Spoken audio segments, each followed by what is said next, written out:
During a 7-year journey of research, I read numerous passages from the sacred texts of many religions. Among these readings, certain verses have always captured my attention, and one of the most remarkable of them appears in chapter 42 of the book of Isaiah. This passage stands out as one of the most debated and thought-provoking texts in both the Jewish and Christian traditions. It opens with a deeply moving declaration, "Behold my servant, whom I uphold, my chosen one, in whom my soul delights. I have put my spirit upon him. He shall bring forth justice to the nations." This verse describes a figure who is yet to come, a servant of God sent to guide the world, bearing a universal message that transcends race, nation, and culture. He is a servant of the Almighty, a messenger of the Creator, the God of Abraham and the Maker of the heavens and the earth.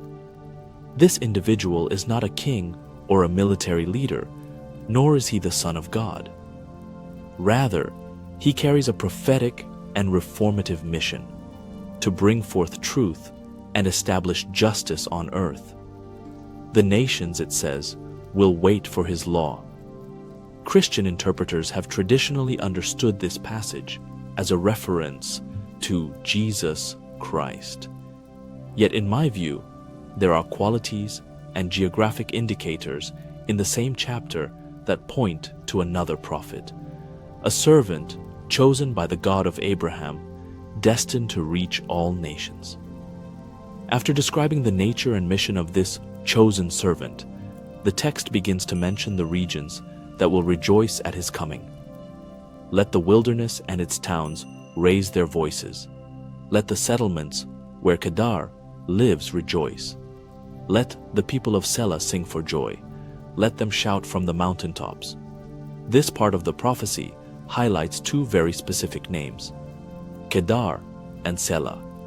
These two names hold the geographical key to understanding the passage. Who was Kedar? Kedar was one of the sons of Ishmael, the son of Abraham, as mentioned in the book of Genesis. These are the names of the sons of Ishmael, listed in the order of their birth: Nebaioth, the firstborn of Ishmael, and Kedar, Adbeel, and Mibsam. The Bible provides several references to Kedar and his descendants, describing them as people of the desert, nomads who lived in tents made of goat hair. This strongly suggests that the reference is to the Arab tribes who dwelled in the deserts south of the Levant. From a historical and geographical perspective, these regions correspond to the area of the Hijaz and northern Arabia. This connection has led some scholars to associate the mention of Kedar with Mecca and its surrounding lands. Even more striking is the fact that the tribe which historically controlled Mecca, the sacred city of the Arabs, traces its lineage back to Kedar. Many Arab and non-Arab historians alike identify Kedar as the ancestor of the Quraysh tribe, the very tribe into which the Prophet Muhammad was born.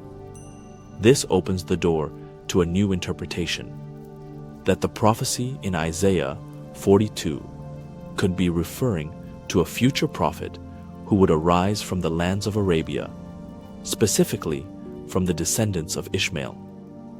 After mentioning Kedar, the text continues, "Let the people of Sela sing for joy."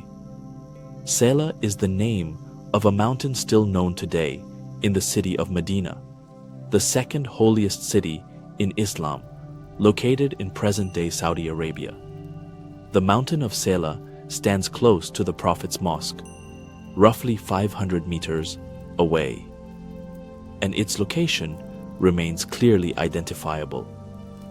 This mountain witnessed some of the most significant events in early Islamic history, including the Battle of the Trench, Al-Khandaq, which took place around its base. The inclusion of this name, Sela, in the prophecy has raised important historical questions. The Bible often ties its great prophecies to places that later become religious centers. Could it be that mentioning Sela was meant to indicate the specific region where this servant of God would appear?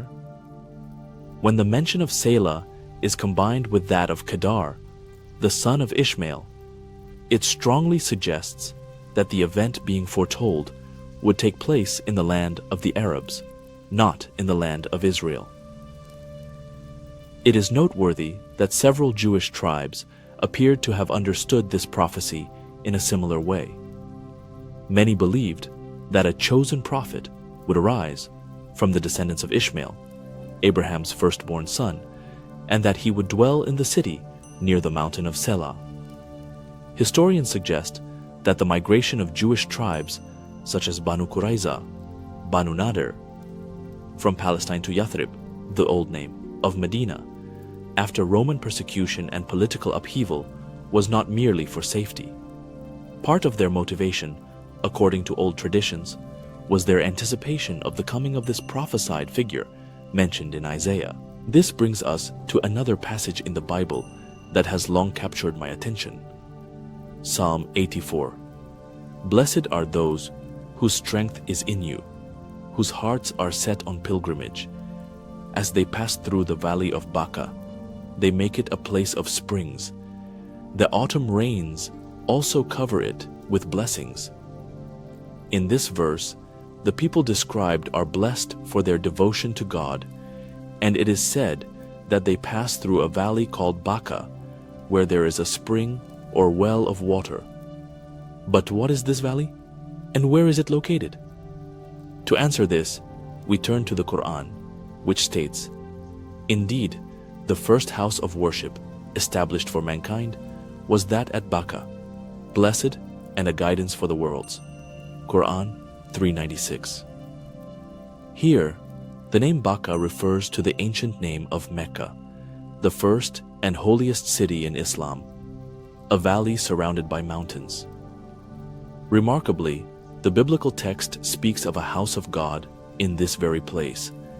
And in Mecca, today stands the Kaaba, a structure draped in black cloth embroidered with gold, revered as the house of God, the same house built by Abraham. Even more astonishing is the existence of an ancient well in Mecca, the well of Zamzam, said in Islamic tradition to have been revealed to Hagar, the Egyptian wife of Abraham and mother of Ishmael. When we bring these elements together, the prophecy of Isaiah's chosen servant, the mention of Kedar and Sela, the existence of the mountain in Medina, the migration of Jewish tribes to that area, and the mention of the valley of Baca in the Psalms, a remarkably coherent picture begins to form. It all points toward one region in the ancient religious world, the Hijaz. From this region arose a prophet of a universal message, a descendant of Ishmael who lived in Mecca and later migrated to Medina, the city beside Mount Sela. Interpretations of these texts naturally vary among religions and traditions. Still, a comparative reading of the Hebrew and Arabic scriptures makes it difficult to ignore the geographical and genealogical connection linking Kedar, Sela, and Baca. For this reason, many scholars of comparative religion view the references in Isaiah 42 and Psalm 84 as a clear foreshadowing of the coming of the Prophet Muhammad ibn Abdullah, who united the Ishmaelite lineage, appeared in Mecca, and established his mission in Medina beside the mountain of Sela. And the question that remains is this: were all these prophecies truly pointing to the same place, to the same message? Share your thoughts in the comments below. I'd love to hear what you think. And if this video resonated with you, give it a like, share it with others, and subscribe so we can continue this journey together.